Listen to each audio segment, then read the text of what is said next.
Napastok na natin si Secretary Ben Harabalos, mga kapuso. Tatlo lang po ang pwede nyo isagot. Pabor, di pabor, depende. Bigyan namin kayo ng issue.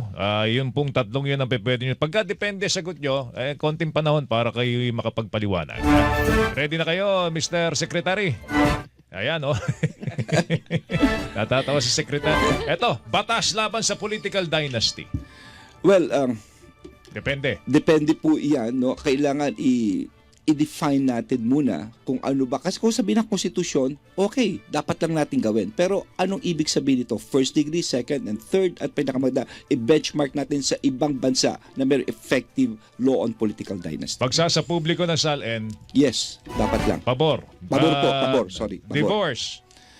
Ang sa akin, kasi meron tayong annulment ngayon, dami natin ng grounds, pero isa importante ha, dapat maging accessible sa lahat. Huwag natin pahirapan. Dahil lumalabas ngayon parang yung may mayayaman lang ang meron eh. So, ano, pabor o di pabor? O Depende. Okay.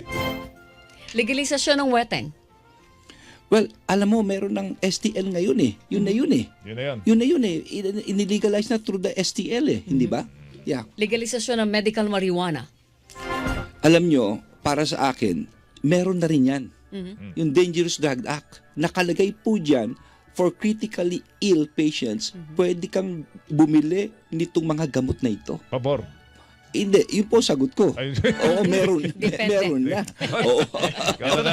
Okay. Ano? Oo. Death penalty para sa heinous crimes at saka drug trafficking. Hindi po ako naniniwala kasi sa death penalty, pabayaan mo magdusya sa habang buhay sa kulungan. Mahirap din makulong ng habang buhay at di ka makawala. Oo.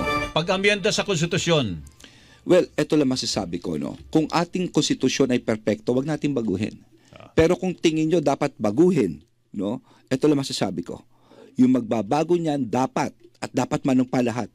It should never benefit him. It should be prospective. ayun. Dapat okay. ganon. Ito na po ang ating huling tanong, Secretary. Ikaw na ba ang nararapat na maging senador ng Pilipinas? Well, eto lang ang masasabi ko, no? Ako po'y naging alkalde. Ako'y naging MMDA chairman. Ako'y naging secretary of the DILG, naging congressman. Sa lahat po ng hinawakan ko, Mandaluyong dati joke tang kami, mental hospital, naging Tiger City of the Philippines po kami. Sa lahat ng hinawakan ko, naging tama at tapat ang aking paglilingkod. Kaya ako magsisenador dahil sa nakikita ko, kailangan ng gumawa ng mga batas na angkop para sa bayan. Salamat po, Secretary. Maraming salamat sa ating, Thank you, sir. si Maraming Secretary salamat po. Ben Harabalos. Maraming salamat din po sa ating mga Super Radio, Super Radio Cebu, Super Radio Davao, Super Radio Iloilo, Super Radio Palawan, Super Radio Jensan at Super Radio Kalibo.